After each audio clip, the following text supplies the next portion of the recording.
টেকনাফ থেকে তেঁতুলিয়া সব জায়গা থেকেই কিন্তু ফোন কম বেশি আমার কাছে এসেছে, প্রত্যেকটা জেলা থেকে। এই ফোনটি এসেছে তেঁতুলিয়া থেকে।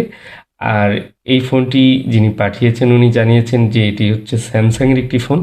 উনি ফোনটি খারাপ হয়ে যাওয়ার পর, বন্ধ হয়ে যাওয়ার পর কোনো একটি জায়গায় দেখান এবং তারা বেশ ভালোই চেষ্টা করেছে এবং উনার কথায় মনে হয়েছে যে ফোনটি আসলে কন্ডিশন বেশ ভালোই চেষ্টা করা হয়েছে। আমি দেখব কন্ডিশনটি কী অবস্থায় আছে এবং অনেক রিকোয়েস্টের কারণে ফোনটি আসলে নিয়েছি। কারণ আমি বলেছি জাস্ট দেখে দেব, হওয়ার সম্ভাবনা যেহেতু কম মনে হচ্ছে। তো আমি ফোনটা খুলে দেখব এবং এই ফোনটি যিনি পাঠিয়েছেন ওনার যে ফোনটি, এই ফোনটির ভিতরে ডকুমেন্ট রয়েছে এরকম কথাও বলেছেন। তো অ্যাকচুয়ালি দেখুন, আপনারা গুরুত্বটা আগে দিবেন যখন আপনার ডকুমেন্ট থাকবে। একটা ফোন সিরিয়াসলি ঠিক হওয়ার খুবই প্রয়োজন, মানে নষ্ট হয়ে গেলে অনেক ক্ষতি হবে, অবশ্যই আপনাকে ভাবতে হবে, ভেবে চিন্তে তারপর রিপেয়ার করতে যাবেন। কারণ একবার খারাপ হয়ে গেলে সেটা আর ফেরত আসে না, এটা মনে রাখবেন। যাই হোক, এই ফোনটি এখন আমি খুলে দেখব। চার্জিংয়ে খুব অল্প একটি সময়ের জন্য একবার সিগন্যাল নিয়ে আবার ছেড়ে দিচ্ছে। তো আমার এই মেশিনটাতে দেখায় যে কয় সেকেন্ডের জন্য আসলে চার্জিং পালস নিচ্ছে এবং নিয়ে ছেড়ে দিল, সেটা দেখায় একটা টাইম। তো ১ সেকেন্ড ২ সেকেন্ডের উপরে এটা নিচ্ছে না, খুবই শর্ট টাইমের একটা সেন্স নিয়ে তারপরে ছেড়ে দিচ্ছে।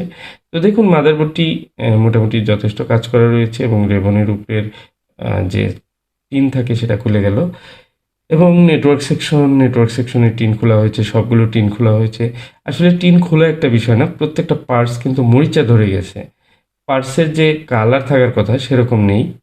এটা হচ্ছে বড় একটি সমস্যা। কেন এরকম হয়েছে আর কিভাবে এই ফোনটি প্রবলেম হয়েছে বিস্তারিত জানতে হবে।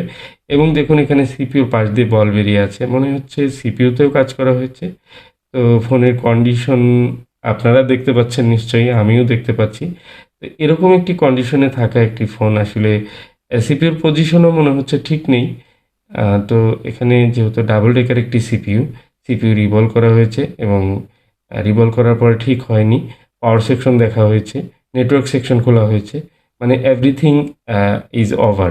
তো এরপরেও এই ফোনটি উনি আশা ছাড়েননি, পাঠিয়েছেন। আসলে ফোনটি ঠিক না হলেও আমি এ টু জেড দেখে দিব। কোনো ধরনের সেন্সও নেই।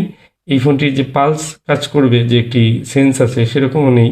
এ ধরনের পেশেন্টের ক্ষেত্রে ডাক্তার যেরকম হসপিটালে নিয়ে যাওয়ার পর যখন মৃত ঘোষণা করে, এই ফোনটির ক্ষেত্রেও সেরকম মৃত অবস্থায় আছে ফোনটি।